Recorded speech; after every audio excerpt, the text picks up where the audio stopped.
안녕하세요. 슬기로운 금융교육 강석환입니다. 금리나 물가 이런 이야기만 나오면 머리가 아픈 적이 있지 않으신가요? 바로 경제용어라고 생각되기 때문에 그런 생각이 드는 건데요. 이 생각을 조금 쉽게 저는 풀어드리려고 합니다. 오늘의 주제, 이 물가에 대한 이야기를 하다 보면 이 기준금리라는 것도 등장을 자연스럽게 해야 합니다. 그래서 이 기준금리가 무엇이고 그 개념을 조금 더 잘 풀어서 이해하기 쉬운 그런 내용으로 한번 가보시죠. 금리를 언급할 때는 이제 그 중앙은행이라는 곳, 우리나라는 한국은행이죠. 그곳에서 기준금리가 얼마다라는 말을 정하고 있는데요. 이 기준금리를 저는 조금 더 쉽게 표현해 드리면 모든 이자율의 기준이다 라고 언급을 하고 있습니다. 즉, 기준금리가 내려가면 모든 이자가 내려가는 것이고 기준금리가 올라간다면 반대로 올라간다 라고 봐주시면 되겠는데요. 그러면 저는 강의에서 이 금리가 급하게 내려갔던 과거의 사례를 한번 언급해 볼까 합니다. 2020년 초반에 금리가 급하게 뚝 떨어져서 상당 기간 유지가 되었던 내용이 눈에 보이시죠? 그 당시에 이렇게 금리가 급하게 내려갔던 이유는 기억하실 겁니다. 코로나 사태가 왔다 라고 하며 경기가 어려워지니 이 경기를 부양해야 된다라는 그런 말들이 시장에 돌았던 때죠. 그 당시 기준금리가 얼마까지 내려갔었냐면 2020년 5월달 우리나라의 기준금리가 최저 수준인 0.5%까지 내려간 적이 있었죠. 지금 24년 9월 기준으로 대한민국의 기준금리는 3.5%인 점을 비교한다면 상당히 낮다라는 것이 느껴지시죠? 그러면 그렇게 급하게 금리가 내려갈 때 어떤 일이 벌어졌었는지 한번 그 내용을 환기해 보겠습니다. 기준금리가 내려가면 이제 예금이자, 대출이자가 내려갑니다. 그러다 보니 신용도가 좀 우량하신 분들은 대출을 받으려고 보니 이제 연금리가 3% 안쪽이다. 이런 내용들을 경험하게 된 것이죠. 그래서 많은 분들이 예금을 하지 않고 대출을 받아서 그 자금이 이제 주식시장이나 부동산 시장 같은 투자 시장으로 옮겨 들어갔던 것이 기준금리가 내려가며 발생했던 내용이라고 봐주시면 좋겠습니다. 그리고 지금 표를 보시면 끝단에 이제 물가 또한 올라간다라는 내용이 눈에 들어오실 거예요. 오늘은 이제 이 물가에 대한 이야기를 조금 더 짚어봐야 합니다. 지금 화면에 나오는 내용은 대한민국의 10년간의 물가 내용입니다. 자, 물가의 내용을 보신다면 이제 연도수가 쭉 나와 있고 우측에 이제 0%부터 쭉 위로 나와 있는 숫자가 보이시죠? 지난 10년간 대한민국의 물가는 평균 0에서 2% 안팎의 내용을 보여왔습니다. 그리고 최근에 그 물가가 상당히 크게 올라갔던 내용을 보여주고 있죠. 그래서 물가를 잡아야 한다라는 말들을 많이 하고 있는데요. 아까 이야기했던 이 물가를 조금 신경 쓰는 그러한 곳 중에 한 곳을 보여드릴까요? 바로 기준금리를 결정하는 한국은행입니다. 한국은행은 물가 안정 목표를 정해서 이를 달성하기 위해 최선을 다하고 있다라고 명시된 것 보이실까요? 아, 한국은행은 이 물가라는 것에 상당히 신경을 쓰고 있구나라는 것을 볼 수 있고요. 그리고 홈페이지에 들어가자마자 바로 나오는 장면이 있습니다. 그 장면도 한번 보시죠. 바로 물가 안정 목표가 2%이다 라고 쓰여 있는 장면 보이실까요?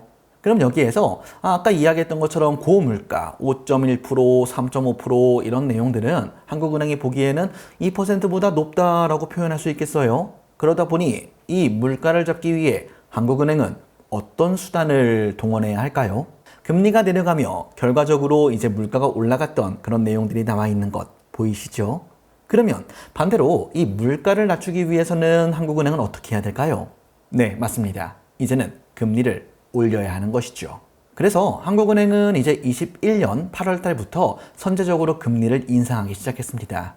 그 당시에 이제 0.25를 올리며 우리나라의 기준금리가 0.75가 됐었고요. 그 뒤에도 꾸준히 금리가 올라가면서 23년도 1월 달에는 대한민국의 기준금리 3.5%에 자리매김을 하게 된 것이죠. 그러면 지금 스토리를 한번 정리해 볼까요?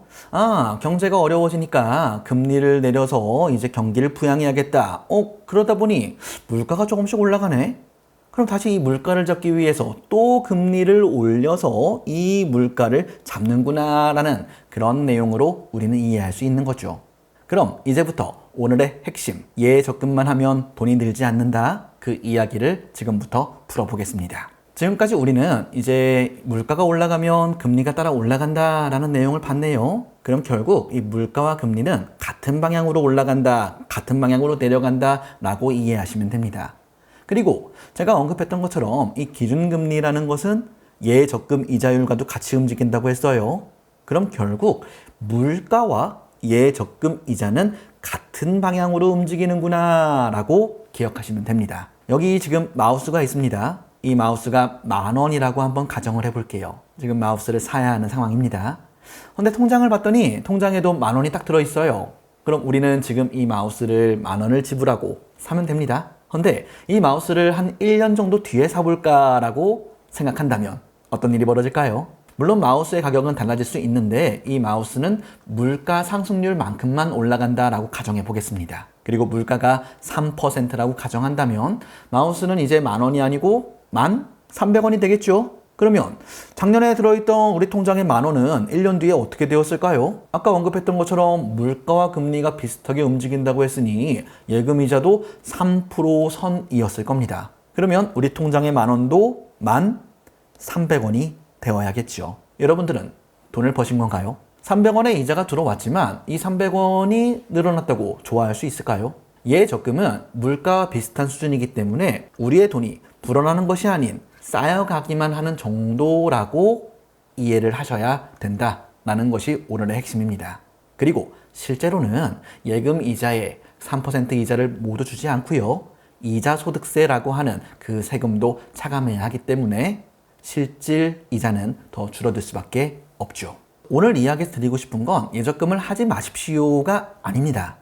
단기간의 목적에서는 돈을 안정적으로 모아야 하기 때문에 예적금 혹은 단기 채권 같은 상품을 우리는 해야 합니다. 하지만 시간의 호흡이 조금 길게 남아있는 미래의 계획들이라면 이때는 투자에 대한 개념을 꼭 접목해서 들어가야 한다는 것이죠. 지금 나오는 표는 제가 강의에서 보여드리고 있는 내용인데요. 수익률에 대한 내용입니다. 이 표를 보시면 예금부터 시작해서 채권, 고배당주, 그리고 ETF, 개별주, 개별 주식들이죠. 이런 내용들이 나와 있는데요. 이제 하단으로 내려갈수록 수익률, 기대 수익은 더 커지죠. 하지만 손실 가능성도 커진다라는 것을 우리는 주의 깊게 봐야 합니다. 그래서 이러한 투자에 대한 상품들을 우리가 어떻게 접근하고 어떻게 이제 계획에 옮길까라는 고민들을 해봐야 할 것입니다. 그 과정에서 방금 언급했던 것처럼 물가 상승률을 이기는 그러한 저축과 투자를 해야 한다라는 점, 그 점을 꼭 기억해 주시면 좋겠습니다. 지금까지 슬기로운 금융교육 강석환이었습니다. 감사합니다.